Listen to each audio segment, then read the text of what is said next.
happy if I get a good supply of chocolate in the house. I've got some milk there. I definitely want some semi-sweet too.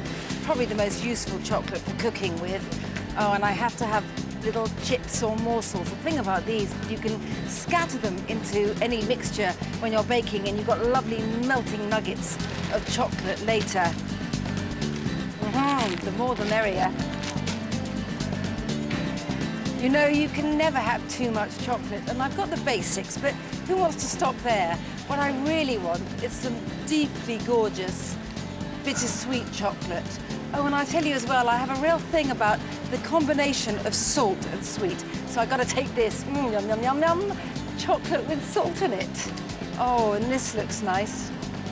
I call this the pioneering spirit.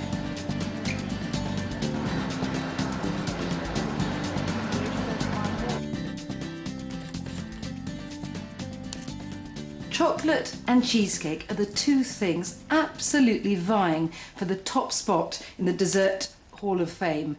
And out of the kindness of my heart, obviously, I'm fusing the two here to make my chocolate cheesecake. And the first part is the base. And for that, I need about 1.25 cups of graham cracker crumbs. That's about 125 grams of digestive biscuits. And these need to be thwacked into submission.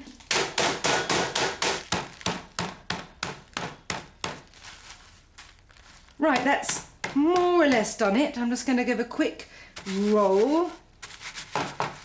And in they go for a quick whir, just to make sure there are no larger crumbs remaining.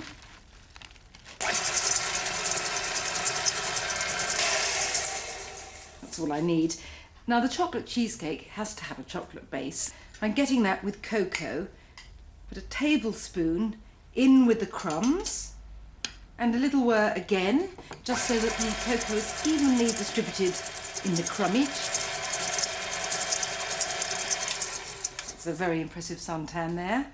The third and final ingredient for the base is butter. About half a stick, 50 or 60 grams. And now a little bit of whirring, just to make everything cohere. We just need the crumbs to start looking like slightly damp, clumping sand. There we are. The beach after a rainy day. Really wonderful, damp crumbs into the cake tin, and just use your knuckles to form the base. I find a bit of pressing with hands is the best, because the heat from your hands helps the butter kind of melt more and cohere. There we are. I'm just going to stash this in the freezer for a few minutes. It's just to chill it while we get on with the second part of the cheesecake, the luscious chocolatey custardy interior. To make a cheesecake, you need cheese, cream cheese. I need about 2.5 packets, about 500 grams. And the cream cheese really must be at room temperature, otherwise you'll never get that desirable satiny smoothness. Just going to give this a bit of a going over. Right, sugar. I need about 3/4 cup, about 150 grams. Superfine sugar, caster sugar. In it goes. And then some custard powder, tablespoon. Look at that, I love its peachy pink whiteness. And if you haven't got this, I would use about a tablespoon of cornstarch with another teaspoon of sugar and a teaspoon of vanilla. Some eggs, 3 whole eggs, in they go.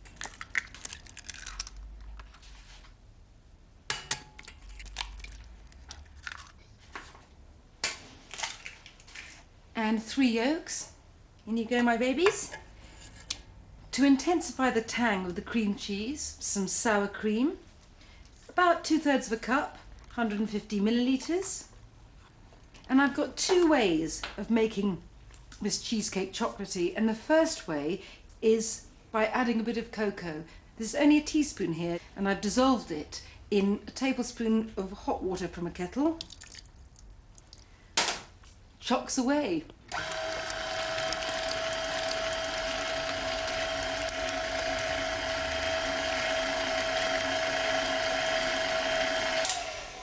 a little scrape down. Now this is quite a runny mixture, but it's that runniness which means you get the glorious light, smooth texture when the cheesecake bakes. So now, just what we've been waiting for. A huge pool of melted bittersweet chocolate. I've got about 175 grams here, 6 ounces. And although it's melted, I have let it stand a bit so it's not hot. And the chocolate just needs to be folded into the cheesecake mix. Patiently, dreamily. Now at first you can see it flecked and rippled, but sooner or later everything gives way to chocolate, which is after all the natural order of things. That's all that needs to be done, so time to fill the cheesecake base.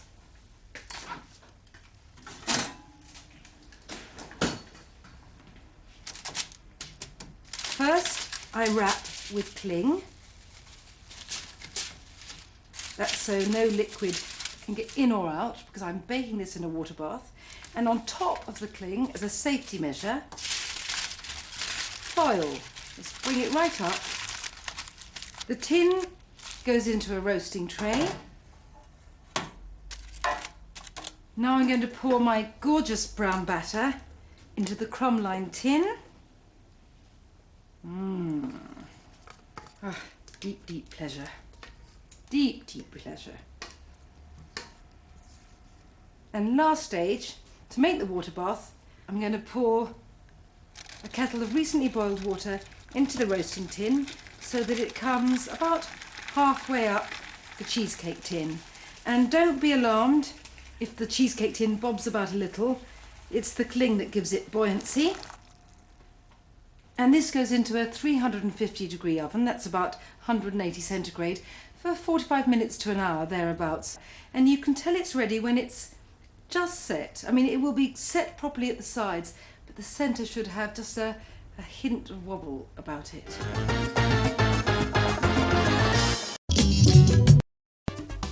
This cheesecake to its plate. Luckily, I have the tool for this job.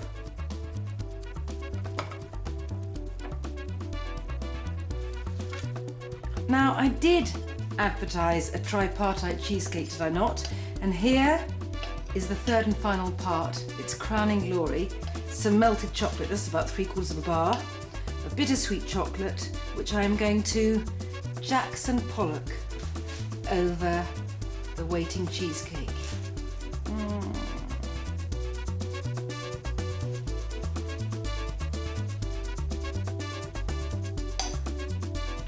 A thing of beauty is a joy forever, I'm told. A joy for tea time does me.